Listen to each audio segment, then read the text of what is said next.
So it's 32 degrees. My batteries are about 12.5 volts. And you can see here on this chart, the temperature chart, this gives you, we got 30 degrees here, Fahrenheit. 12.2 would be 100%.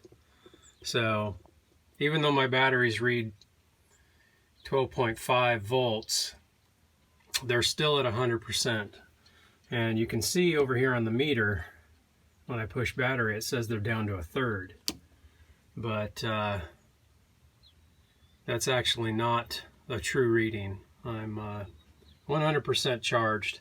The battery should be warming up here pretty soon. The sun's out, and the temperature's supposed to get up to about 60 degrees today. But I scraped all the ice off the solar panel, and just got me thinking about adding a tilt bracket, so the the ice doesn't or the water doesn't pull up in on the glass and create a sheet of ice. That's what happened last night. So as long as you don't have wind, I guess tilting the panel up and getting it ready for the sun to rise to the east. I scraped all the ice off about 5 minutes ago. I'm at 12.47, but the temperature has dropped a couple of degrees since I did that. So I don't know. I'll keep an eye on it. I might go ahead and just hook up the ground panel. I've got that 100-watt suitcase panel just to see what that does to charge the batteries. But according to the little diagram there, my batteries are fine. They're just cold. Temperature's up, and we've got some sun on the panels. Running nice and quiet now.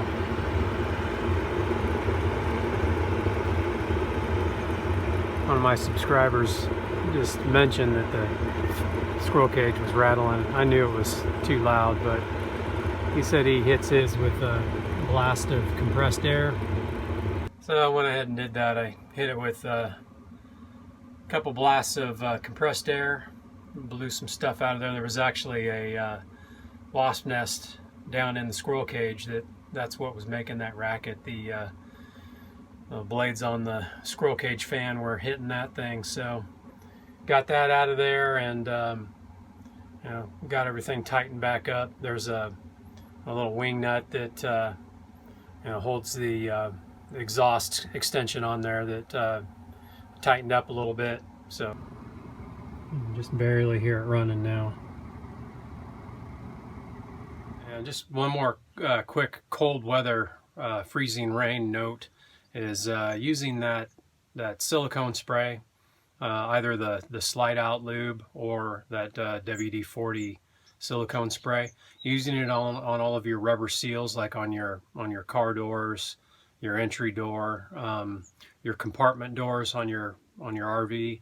That'll prevent them from freezing or sticking as much. Now the rain might freeze, from the aluminum to the aluminum around the frame to the door, but the actual seal itself shouldn't freeze, shouldn't stick. So using that silicone spray definitely does help.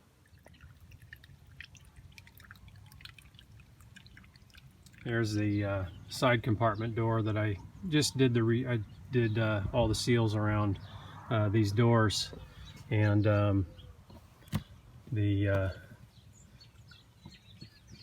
still got ice. Let's see if it stuck, and it didn't. So that's good. That silicone spray works real well for that, so I would definitely recommend doing that.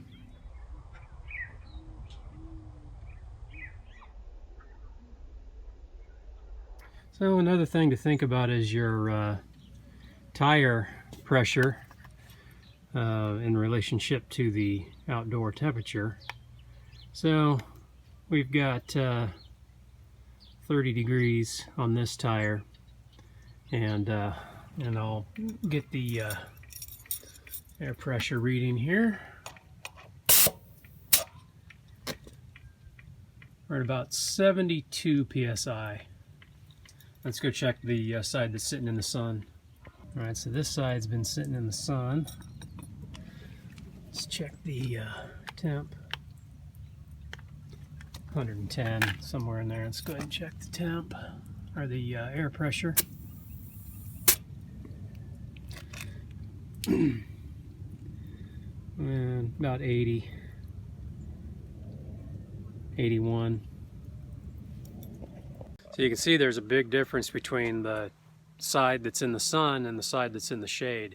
Even though yesterday I aired all 6 of these tires up to 80 psi, if they were all the same temperature, they'd all be the same pressure. So those are things you need to be aware of when you're checking your tire pressure. Do a temperature reading also, so you can figure out, just by doing a little bit of math, what your actual tire pressure is.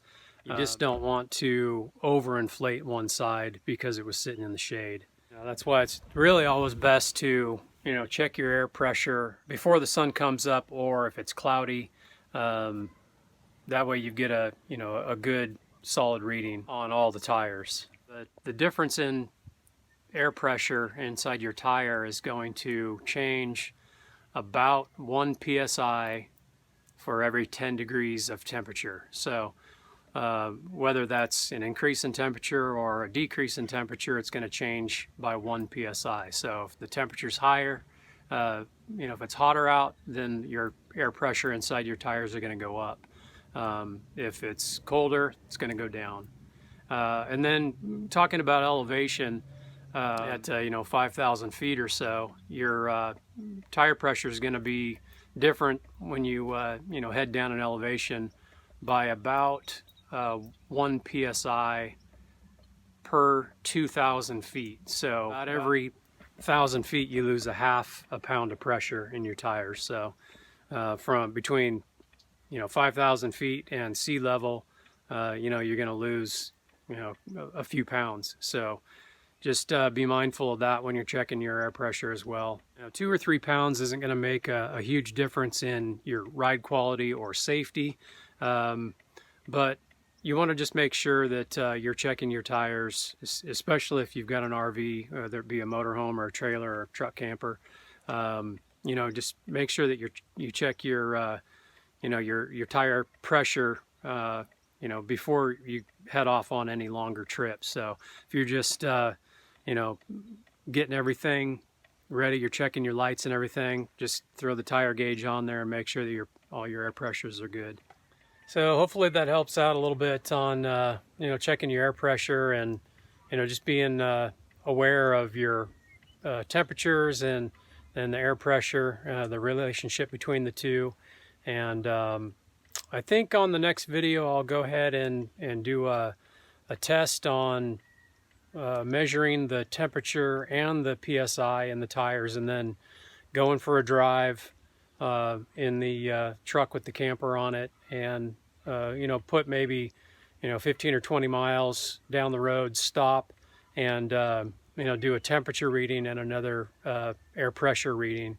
And I'll also go over what I use to inflate my tires with on the road, the air compressor that I use, and some of that stuff. So anyway, hopefully this helps you out, and subscribe if you haven't subscribed to the channel. Give me a thumbs up if you like the video, and we'll catch you on the next one. Later.